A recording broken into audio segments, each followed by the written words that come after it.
안에서 원녀로서의 구원을 누릴 시간이 실제로 예수가 직접 그리고 성령이 직접 하나님 아버지를 보고 또 섬기고 찬양하고 영광에 참여하고 은혜를 누리는 시간 되게 해주시옵소서. 진정한 진짜 예배가 되게 해주시옵소서.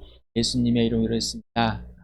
순종이라는 대로 다해를 교환교회 말씀 참된 은혜, 하나님의 찐 은혜가 뭘까? 진짜 은혜가 무엇인가? 이미 아래주일과 또 그중에 베드로 전서를 통해서 진짜 은혜가 무엇인지를 이미 말씀드렸습니다. 주제를 내가 정해놓고 그런 것은 없고요.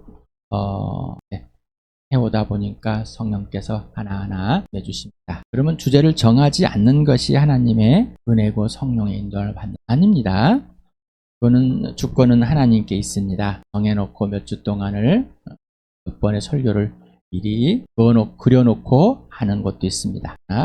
지금 진행하는 이 가운데 있는 것은 그러지 않고 어제 베드로의 전서 때문에 하나님의 찐 은혜가 무엇이냐 그 과정에서 은혜라는 내용들을 여러분에게 미리 접하게 만들고 오늘 이렇게 또 여러분에게 접하게 해주신 것.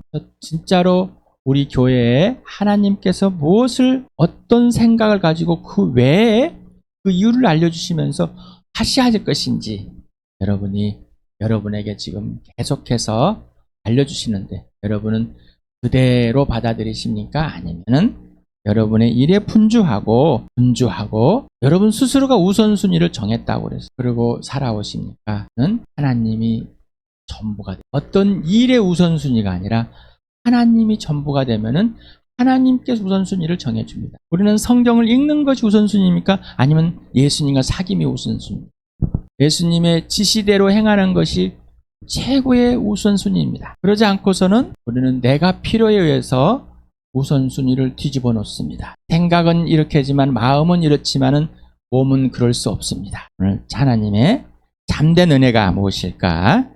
한번 같이 나눠보자 하겠습니다. 오늘도 질문합니다. 나는 누구인가? 나는 왜 존재하는가? 나는 어디서 와서 어디로 가는가? 이 문제가 해결되었습니까? 분명히 내가 누구인지가, 내가 왜 존재하고 있는지가, 내가 어디서 와서 어디로 가는지가 그 이유와 근거와 원인을 분명하게 알고 문제들이 해결되었습니까? 여러분의 인생의 문제가 뭐였습니까? 인생의 문제, 영생을 얻는 거였죠. 그 영생이 뭐였죠? 하나님 아버지와 화해가 되는 것. 누구를 통해서? 하나님의 아들 예수를 통해서. 이게 인생의 문제가 해결돼서 하나님과의 관계와 질서가 온전히 회복되는 것이 인생의 문제였습니다. 그게 바로 영원한 생명이었습니다. 그게 바로 구원이었습니다. 그게 바로 거듭남이었습니다. 그것이 하나님의 선물이다. 은혜이다. 그래서 예수님이 누구신지, 예수님은 정말 존재하고 계신지, 살아계시는지 이게 분명해야 됩니다. 정보만이 아니라 실제, 정보와 실제가 일치가 돼야 됩니다. 예수님이 살아계심을 여러분에게 보여준 것이 부활입니다. 예수님이 누구시냐? 하늘 보자 버리고 이 땅에 오셔서 내 죄 때문에 죽으시고 부활하심으로 하나님의 아들임을, 그리고 지금도 살아계심을 분명하게 보여주고 죽으시고 부활하셔서 여러분의 주인이 되셨습니다. 하나님께서 나에게 사랑의 관심과 집중하고 계심을 나의 눈에 직접 보이신 사건이 예수 그리스도의 부활과 십자가라고 계속 말씀을 드리고 있습니다. 우리 주보에는 몇 년째 치러지고 있습니다. 모든 사람이 내가 하나님을 향한 사랑과 사랑의 관심과 집중을 할 수 있도록 한 사건도 예수 그리스도의 부활과 십자가 사건이에요. 그 외에는 없습니다. 예수 그리스도의 부활과 십자가를 떠나서는 하나님이 내가 하나님을 향한 사랑의 관계와 질서는 없습니다. 알 수도 없고 할 수도 없는 겁니다. 여러분, 예수 그리스도의 부활과 십자가를 통해서 하나님께 온전히 집중되어 있습니까? 몰두되어 있습니까? 하나님께 온전히 몰두되어 있지 않는 이유는 예수 그리스도의 부활과 십자가가 전부가 되지 않기 때문입니다. 그거를 통해서 하나님과의 관계가 회복되어지고 인생의 문제 해결돼서 하나님의 주권 아래 온전히 있다는 사실이 매일매일 아니기 때문입니다. 이 땅에 있는 생각과 이 땅에 있는 가치관, 이 땅에 있는 상황과 환경을 따라서 움직이고 있기 때문입니다. 자, 이 시간에 여러분 이제는 회개하고 돌아와서 예수의 부활과 십자가로 하나님께 온전히 집중되어 있는 시간 누리시길 바랍니다. 질문해 봅니다. 은혜란 단어에 어떤 생각이 먼저 떠오릅니까? 질문할 때 어떤 질문을 하면서 다른 생각하고 제일 먼저 이 질문을 할 때 반응을 알아보기 위해서 여러분의 집에 불이 났을 때 어떤 것을 가장 먼저 가지고 오자 있습니까? 어떤 것을 가장 먼저 여러분의 질문, 대답이 있을 겁니다. 각자마다 다 다를 겁니다. 은혜란 단어를 질문했을 때 여러분 어떤 생각이 떠오릅니까? 각자마다 다를 것입니다. 그럼 은혜란 어떤 의미일까? 생각과 의미는 좀 더 다르죠? 또 질문할 겁니다. 순종이라는 단어를 할 때, 순종을 하는 설교를 할 때 순종에 대해 4주 동안 질문했습니다. 해결되었습니까? 완전히 가치관이 형성이 되고 정립이 되었습니까? 그리고 실제가 되었습니까? 아니면은 뭐지? 내가 순종에 대해 뭘 들었지? 하마십니다. 구약 성경의 은혜라는 단어는 헨이라는 이 단어랍니다. 히브리어. 이 헨의 은혜, 호의, 동정, 은총, 아름다움에서 69에 사용되었답니다. 시편까지 등장하는데 선제 예언서들에는 많이 등장하죠. 이제 거기 중에서 의사에서만 좀 몇 번 등장하고 거의 등장하지 않습니다. 이 은혜라는 단어. 은혜라는 단어는 하나니라는 이 동사에서 파생되었다릅니다. 그래서 하나니라는 동사는 가까워지다, 호의를 베풀다, 불쌍히 여기다, 동정의 대상이 되다, 허락하다, 베풀다, 주다, 호의를 받다, 은혜를 받다, 은혜를 구하다, 이런 의미가 포함되어 있습니다. 이 구약의 문법을 이렇게 설명하지는 않겠습니다. 이런 뜻을 갖고 있다. 여기에서 파생된 명사입니다. 은혜라는 단어, 이 하나님이라는 단어가 처음 등장하는 게 창세기 6장 8절입니다. 그러나 노아만은 야훼께 은혜를 입었다. 처음 등장한. 그래서 노아만 하나님께 호의를 모든 이상의 사람들이 배에 물들어 있는데 노아만. 근데 노아가 은혜를 입었는데 노아는 뭐 하고 있어요? 산꼭대기에다가 햇볕이 짱짱 비치는 화창한 날에 배를 만들고 있었어요. 자, 그게 은혜를 입은 거입니까? 자, 여러분 생각을 해보십시오. 너는 나에게 은혜를 입은 자야. 그렇기 때문에 지금부터 산꼭대기에다가 네 아파트 위에다가 네 동네 동산 위에다가 자, 지금부터 배를 만들어서 지어라. 은혜를 입은 자예요? 호의를 받고 있어요? 상식이 아니잖아요. 비상식적이에요. 이사야서 4자가 빠졌습니다. 이사야서 30장 18절에 이렇게 그러나 야훼께서는 너희에게 은혜를 베푸시려고 기다리시며 너희를 불쌍히 여기시려고 일어나신다. 참으로 야훼는 공의 하나님이시다. 그를 기다리는 모든 사람은 복되다. 그렇다면 뭐요? 지금에 있는 이 상황은 이사야를 지금 받고 있는 그 상황에 이스라엘은 별 볼 일 없는 상황입니다. 지금 별 볼 일 없는 상황이에요. 그런데 여기서 이제 하나님이라는 동사가 은혜를 베푸겠다. 기다려봐라. 그러면은 그 고통의 시간은 은혜가 아닐까요? 그런데 그 고통을 견디지 못한다면은 하나님을 의지하고 기다리 못한 자는 복이 없다. 이렇게 또 역설적으로 해석할 수 있지 않을까요? 이제 이거를 헬라어로는 두 단어로 이제 70인역에서 번역했다고 이렇게 합니다. 하나는 카리스, 하나는 엘레오스라는 이 단어로 번역을 했습니다. 두 단어 다 본 겁니다. 어제도 봤습니다. 카리스, 은혜, 우아함, 자비, 긍휼. 그래서 하나님의 참된 은혜라는 데서 봤죠. 그리고 자비와 동정, 에베소서 할 때, 빌립보서 할 때 자비와 동정을 하면서 엘레오스 이렇게 봤습니다. 베드로전서 5장 12절에 내가 신실한 형제로 여기는 실루아노의 손을 빌려서 나는 여러분에게 몇 마디 썼습니다. 이로써 나는 여러분을 격려하고 이것이 하나님의 참된 은혜라는 것을 증거합니다. 여러분은 이 은혜 안에 든든히 서십시오 라고 했습니다.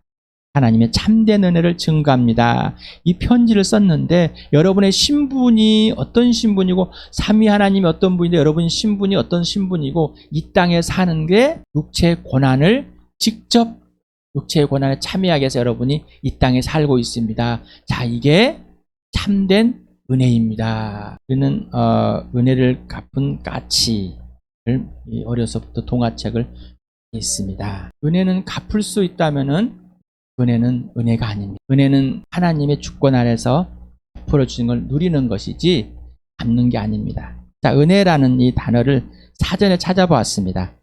고맙게 베풀어 주는 신세나 혜택이다. 또는 뭐 하느님이다. 또 하나님 또는 부처님의 은총이다. 이렇게 단어를 설명해 놨습니다. 은혜롭다란 단어. 아이고, 우리는 은혜롭다. 설교 듣고 은혜로웠습니다. 도대체 뭐가 은혜로운지 모르겠지만 하여간에 은혜롭다고 고백합니다. 고맙게 베풀어주는 신세나 혜택이 있었다. 자, 우리가 갖고 있는 기본적인 은혜의 여러분의 생각일 겁니다. 그리고 여러분이 부여한 의미일 겁니다. 그러나 성경에서 은혜는 다릅니다. 동일한 단어를 갖고 왔어요. 왜 동일한 단어를 갖고 왔을까요? 세상에 있는 사람들이 쓰고 있는 그걸 통해서 하나님은 우리에게 보여줬습니다. 지렁이에게 손톱 얘기를 아무리 해봤자 지렁이는 손톱을 알아요? 몰라요? 모릅니다. 지렁이는 지능 얘기를 같이 해야 됩니다. 우리에게 쓰고 있는 이 단어를 가지고, 언어를 가지고 하나님은 하나님의 존재를 보여주시는데 설명해 주십니다. 그런데 이 세상에 우리가 쓰고 있는 단어를 가지고 설명해 주면 사람들은 어떻게 해요? 그 단어 수준밖에, 자기들이 통용하는 그 의미밖에 알 수가 없습니다. 그래서 여러분, 은혜는 좋은 것, 좋은 일, 부모, 스승의 은혜, 어떤 또 보상, 뭔가 하면은 베풀 수 있는, 또 내가 받으면 베풀어 주는 보상의 개념을 갖고 있을 것입니다. 은혜는 하나님의 절대적인 주권입니다. 하나님의 절대적 권한입니다. 질문해 봅니다. 예수 그리스도의 죽으심은 하나님의 은혜일까요? 예수님의 죽으심, 십자가에서 죽으심, 난리의 죽으심, 죽어주신 예수님 찬양합시다. 찬송합시다. 박수치면 다 찬양하잖아요. 왜? 은혜이니까 찬양하지 않습니까? 정말 은혜일까요? 왜 갑자기 헷갈리게 만드십니까? 이런 질문을 하실 수 있습니다. 그러면은 예수 그리스도의 부활은 은혜일까요? 여기는 부자를 빵 누르면 예스! 왜? 살아났으니까. 근데 죽은 거는 은혜일까? 그래, 분명히 예수님이 죽으셨으니까 뭐 은혜일 것 같아. 질문해 봅니다. 예수 그리스도의 죽으심과 부활 중에 어느 것이 더 은혜일까요? 점점 헷갈리게 만드시니까 어느 것이 더 은혜일까요? 네, 은혜 자체가, 예수 그리스도 자체가 은혜입니다. 자, 그래서 하나님의 진짜 은혜는 예수 그리스도로만 설명이 됩니다. 예수 그리스도만 증명이 됩니다. 그래서 아까 하나님이 나에 대해서 완전한 관심과 집중이 있다는 것을 뭘로 확증했다고요? 예수 그리스도의 부활과 십자가로, 죽으심으로. 내가 하나님께 온전히 집중할 수 있고 관심을 가질 수 있는 그것도 예수님의 죽으심과 부활입니다. 그걸 빼버리면 없습니다. 그러니 자, 이 은혜, 하나님과의 관계를 온전히 회복하는 것이 인생의 문제라고 그랬잖아요. 이 영원한 생명 얻는 것, 인생의 문제, 바로 이 교부이 예수 그리스도라는. 질문해 봅니다. 예수 그리스도는 당신의 죄를, 여러분의 한 사람 한 사람의 죄를 대신 지게 한 죽으심 자체가 예수님께는 은혜일까요? 어제도 질문을 드려봤죠. 자, 예수님이 십자가에 죽으셨어요. 예수님은 그 십자가의 죽으심이 예수님께 은혜일까요? 내 입장에서는 예수님이 죽으심이 은혜라며요. 에? 예수님의 죽으심이 은혜라는데, 그러면 예수님은 그분이 죽으심 자체가 은혜냔 말이에요. 그분이 죽으심 자체가 하나님의 은혜였습니다. 이 땅에 하늘 보자 버리고 아버지의 명을 따라 이 땅에 오신 것이 하나님의 은혜였습니다. 은혜는 하나님의 절대적 주권이므로 하나님의 능력입니다. 은혜는 하나님의 절대적인 주권이므로 하나님의 능력입니다. 고린도전서 1장 18절 같이 읽겠습니다. 시작. 십자가의 말씀이 멸망할 자들에게는 어리석은 것이지만 구원을 받는 사람인 우리에게는 하나님의 능력입니다. 예수의 죽으심이 여러분에게 여러분을 죽음의 생명으로 옮기는 인생의 문제를 해결하는 하나님의 능력이 맞습니까? 고린도후서 12장을 같이 읽어봅시다. 시작. 내가 받은 엄청난 계시들 때문에 사람들이 나를 과대 평가하는지도 모릅니다. 그러므로 내가 교만하게 되지 못하도록 하나님께서 내 몸에 가시를 주셨습니다.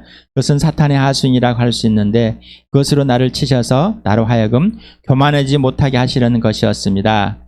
나는 이것을 내게서 떠나게 해달라고 주님께 3번이나 간청하였습니다. 그러나 주님께서는 내게 이렇게 말씀하셨습니다. 내 은혜가 내게 족하다. 내 능력은 약한 데서 완전하게 된다. 그러므로 그리스도 능력이 내게 머무르기 위하여 나는 더욱더 기쁜 마음으로 내 약점들을 자랑하려고 합니다. 그러므로 나는 그리스도를 위하여 병약함과 모욕과 궁핍과 박해와 곤란을 겪는 것을 기뻐합니다. 내가 약할 때 오히려 내가 강하기 때문입니다. 우리가 보기에는 하나님의 은혜면은 이 병을 고칠 건데 그것이 하나님 은혜라고. 그런데 예수님의 그 은혜는 바울이 아픈 그대로 있는 것이었습니다. 여러분 어떻습니까? 여러분, 예수 그리스도의 죽으심이 여러분에게 은혜입니까? 같다면 이 약함이 여러분에게 주신 예수님의 은혜입니까? 맞습니까? 바울도 3번이나 구해봤습니다. 앉아라. 그런데 예수님의 대답은 예수님의 은혜, 내 은혜가 네한테는 만족이다라는 겁니다. 여러분에게 어떤 육신의 아픔이 있습니까? 만족입니다. 그런데 어떤 사람에게는 낫게 해주십니다. 어떤 사람이 있기도 하십니다. 그것이 은혜입니다. 그러면서 바울은 이제 진짜 은혜가 무엇인지를 알게 되었고, 그래서 오히려 약함을 자랑할 수 있는 자가 됐습니다. 그래서 약함을 자랑하다 보니 하나님의 은혜, 예수를 자랑하게 되었고, 또 내 약함이 오히려 예수 그리스도의 능력 안에서 내 능력이 돼버린 겁니다. 여러분 예수 그리스도께서 여러분의 약함을 하나님의 은혜로 주셨다면은 여러분의 그 약함이 진짜 여러분의 능력이 되십니까? 이게 하나님의 참된 은혜입니다. 로마서 8장을 같이 읽겠습니다. 시작. 여러분은 또다시 두려움에 빠뜨리는 종살이 영을 받은 것이 아니라 자녀로 삼으시는 영을 받았습니다. 그래서 우리는 그 영으로 하나님을 아빠 아버지라고 부릅니다. 바로 그때 그 성령이 우리의 영과 함께 우리가 하나님의 자녀임을 증언하십니다. 자녀이면 상속자이기도 합니다. 우리가 그리스도와 함께 영광을 받으려고 그와 함께 고난을 받으면 우리는 하나님의 정하신 상속자요 그리스도와 더불어 공동 상속자입니다. 자, 아까 예수님의 죽으심이, 예수님이 이 땅에서 고난받는 것이 하나님의 은혜라고 그랬습니다. 그러면 우리가 그거를 예수님의 고난과 죽으심을 상속을 받았습니다. 왜? 하나님의 자녀이기 때문에. 그래서 하늘의 것과 예수님의 고난, 예수 그리스도 자체를 상속받았기 때문에 우리는 이 고난이, 이 고통이, 이 아픔이, 이 안됨이 은혜입니다. 진짜 은혜입니다. 그래서 이 땅에서 육신의 불편함이, 고통이 다른 사람을 향해서 나갈 때 항상 필요로 한 겁니다. 자, 우리는 불편이 필요한 자입니다. 우리는 고난이, 고통이 필요한 자입니다. 누구와 함께? 너와 함께. 바울에게 너와 함께, 사람들과 함께하게 해서 그 예수 그리스도의 은혜 안에서 함께하게 해서 그 고통이, 그 병이 바울에게는 선물이었습니다. 하나님의 은혜였습니다. 이게 참된 은혜였습니다. 여러분, 예수님의 고난을 상속받으셨습니까? 여러분, 하나님의 자녀입니까? 하나님의 영으로, 성령으로 하나님을 아빠 아버지라고 부를 수 있는 특권을 가지고 계십니까? 그냥 종교적으로 하나님 아버지 아버지라고 부르고 있습니까? 아니면 나의 주 예수 그리스도의 하나님 아버지를 내 아빠라고, 예수의 아빠를 내 아빠라고 부를 수 있는 특권을 가지면서 예수님과 사귀면서 예수 그리스도 안에서 하나님을 아빠라고 부르고 있습니까? 누가복음 같이 읽겠습니다. 시작. 많은 무리가 예수와 동행하였다. 예수께서 돌아서서 그들에게 말씀하셨다. 누구든지 내게로 오는 사람은 자기 아버지나 어머니나 아내나 자식이나 형제나 자매뿐만 아니라 심지어 자기 목숨까지도 미워하지 않으면 내 제자가 될 수 없다. 누구든지 자기 십자가를 지고 나를 따라오지 않으면 내 제자가 될 수 없다. 너희 가운데서 누가 망대를 세우려고 하면 그것을 완성할 만한 비용이 자기에게 있는지를 먼저 앉아서 세마여 보아야 하지 않겠느냐? 그렇게 하지는 않아서 기초만 놓은 채 완성하지 못하면 보는 사람들이 그를 비웃을 것이다. 이 사람이 지키시만 시작하고 끝내지 못하였군 하고 말할 것이다. 그러므로 이와 같이 너희 가운데서 누구라도 자기 소유를 다 버리지 않으면 내 제자가 될 수 없다. 예수 그리스도의 제자는 하나님의 참된 곧 찐 은혜일까요? 여러분, 예수님의 제자 맞습니까? 여러분, 예수님의 제자가 되고 싶습니까? 여도 굴이 있고 새들도 집들이 있는데 예수 제자가 되면은 머리 둘 곳도 없습니다. 예수님을 직접 따르면은 내 부모가 죽어도 장사 지낼 수가 없습니다. 내 부모를 버리고 내 목숨까지 버리는 진짜 예수님의 제자, 내 인생의 목표를 버리는, 목적을 버리는 진짜 제자, 내 소유를 버리는 진짜 제자, 예수님의 지시대로 행하는 자, 정말 하나님의 참된 은혜입니까? 여러분, 다시 질문합니다. 여러분, 예수의 제자입니까? 그러면 진짜 하나님의 찐 은혜를 누리고 있는 자입니다. 그러면 예수 그리스도는 하나님의 능력일까요? 예수 그리스도의 제자는 하나님의 능력일까요? 여러분, 예수 그리스도의 제자, 예수님께 순종하는 자, 예수님을 사랑하고 예수님을 신뢰하며 순종하는 자는 예수님의 제자입니다. 예수님의 제자는 예수님이 하라는 대로 합니다. 오직 예수님만 전부가 되는 겁니다. 그러므로 자, 하나님의 은혜, 진짜 은혜는 예수님의 제자가 되는 겁니다. 이게 구원이요 생명이요 이 땅의 삶입니다. 인생의 문제 해결된 삶. 이 축복을, 진짜 하나님의 은혜의 축복을 하나님께서 이 땅에서 나머지 인생에, 덤으로 살아가는 인생에 축복을 주셨습니다. 하나님의 나라를 직접 살 수 있는 축복을 가진 자로서 이 땅에 이 주암교회가 또 영상을 듣는 여러분에게 진짜 임하여서 실제가 되는, 그래서 날마다 예수의 부활을 경험하면서 예수님의 죽으심을 따라가는, 예수님의 고난을 누리는 참된 하나님의 참된 은혜를 받은 자로 누리시길 축복합니다.